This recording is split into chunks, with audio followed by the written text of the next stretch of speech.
What's up, everyone, and welcome to the Long Game Podcast hosted by Thomas Kopelman and Jacob Turner. In each episode, you'll hear us break down financial topics that are relevant to you and your situation. Our goal is to help bring credible financial information to you in short, bite-sized episodes. All opinions expressed on this show are for educational, informational, and entertainment purposes only. Nothing on the Long Game Podcast should be considered advice. Always consult with your team of professionals before making any decisions regarding your finances. All right, what's up, and welcome back to another episode of the Long Game Podcast. I'm your co-host, Thomas Kopelman, here with Jacob Turner.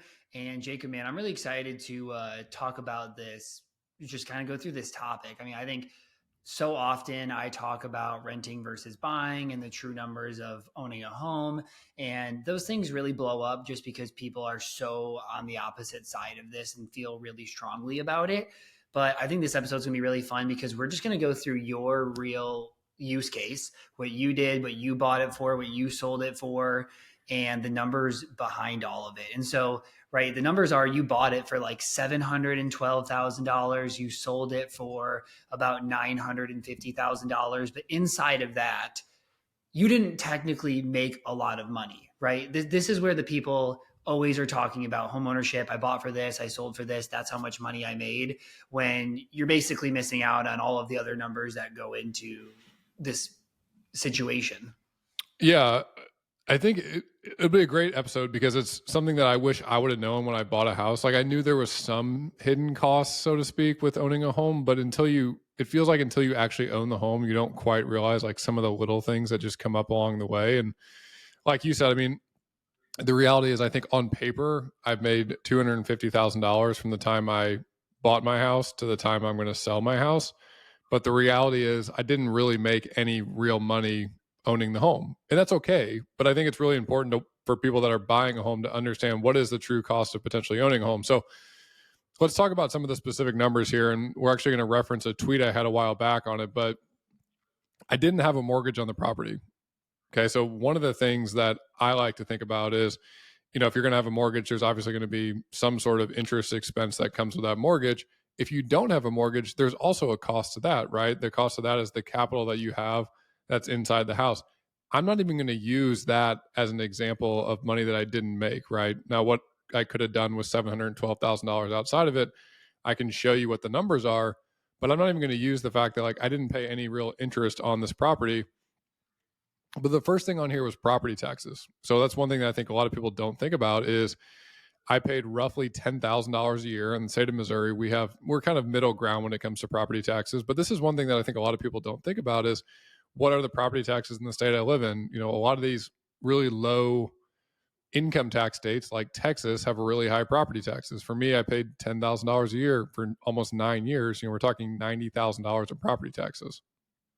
Yeah, and I think the other thing is, on this too is people don't really consider the increase in property taxes. I just got an email from a client today saying that they own a couple plots of land. They also own, you know, a couple rental properties and a main property. Between the five of those, they're paying 2.5x in property taxes this year than last year because of new assessed value. So I think it is something to remember. People are always like, you know, rent goes up, but your home stays fixed. But that's actually for sure not necessarily true because of property tax increases. And ask a lot of people about how their homeowners insurance has changed over the last few years, anywhere from 200 to 450% higher than it was before. And again, none of this is to deter anybody from owning. It's just to actually talk about what it is and what it is like and what the numbers are. 100%. And yeah, I would echo your point. This isn't to deter you from owning. It's just to understand that if you're going to get into home ownership, this is a really big decision and not one that you can just easily pull back because there are a lot of transaction costs involved. So before you make a decision to buy that home, you just need to be better educated on what are all the different factors. And I'll echo the second thing on the property taxes. When we bought this home, I think the property taxes were like $7,000. Okay. They went up almost immediately because we bought the home at a higher price than the previous homeowners had. They had been there for about a decade. So typically what happens is there's not a major assessment along the way when somebody's owning a home, but when it sells, it's an easy time for the city to come in and say, well, we're going to reassess the value because you bought it at a higher price than our assessed value. Yeah. There's one other thing I want to hit on too when you were talking about the mortgage. Talking about a mortgage is super interesting because if you pay cash and you own it in the short term, like you miss out on the leverage returns. But if you own a home for 30 years and pay off the mortgage, that's a really big part because right, if you bought a house for 700, you didn't pay $700,000 over a 30-year mortgage. Obviously, from 3% to 5 to 7 makes it really different, but oftentimes at kind of an average rate, you're going to pay double the price of that existing mortgage total in costs. And I think sometimes that's forgotten.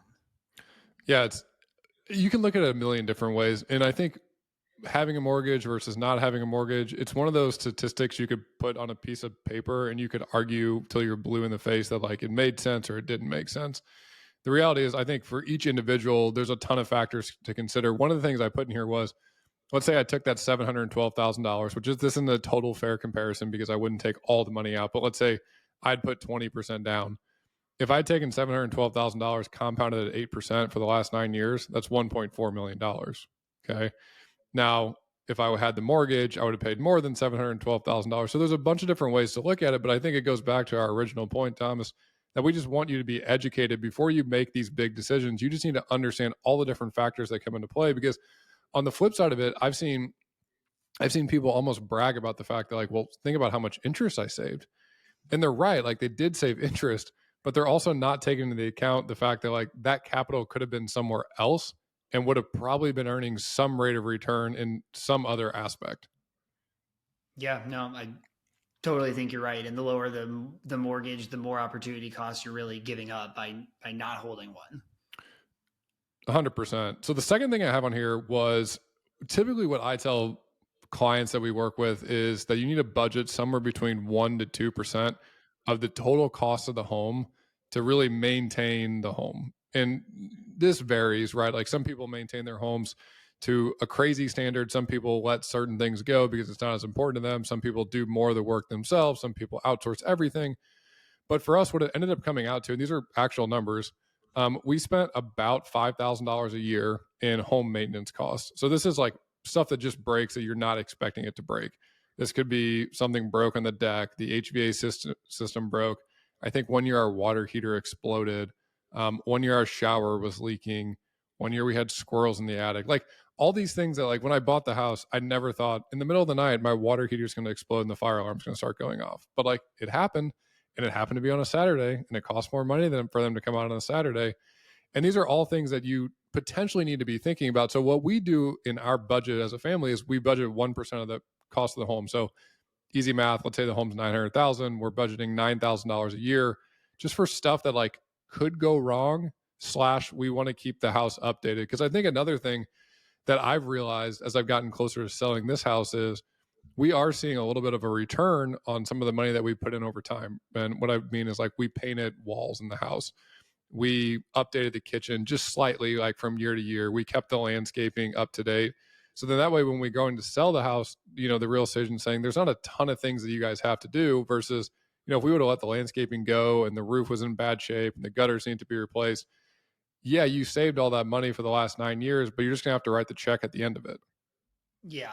I think that's a good rule of thumb. It's the same one that I use, especially like we have a lot of clients who are buying rentals and they don't budget or plan for this. And I think a lot of people hear this number and they're like, there's just no way that you end up spending that amount. And what ends up happening is it's not really an average per year. It's kind of you have some big lumpy Dude, expenses, right? 100%. It might be You you have have to three or carry it over in four. your if you're going to budget that way, you have to carry it over from 1 year to the next year because you're like, well, I only spent $1,000 this year, and then the next year hits, and you're like, it feels like everything is breaking.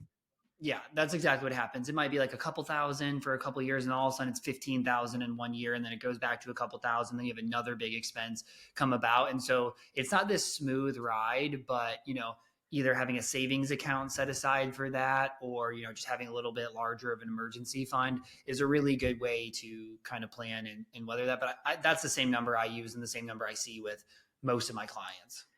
Yeah, because I think the other thing you got to consider is our house now is 30 years old. There's things that in a 30-year-old home just start to need to be replaced. I mean, I remember 1 year we had to replace the main window in our master bedroom, and I don't remember how much it was, but it was a couple $1,000s. It was a really big window, and a lot of these window companies only wanted a job of certain size to come out. So like you're getting them to come out. I remember one year we had 2 sprinkler heads broken. So it was either like we either replace the sprinkler heads or we just have a part of our yard that just dies. And those are all things that like I never thought about when I bought this house 9 years ago, and they're just part of owning a home.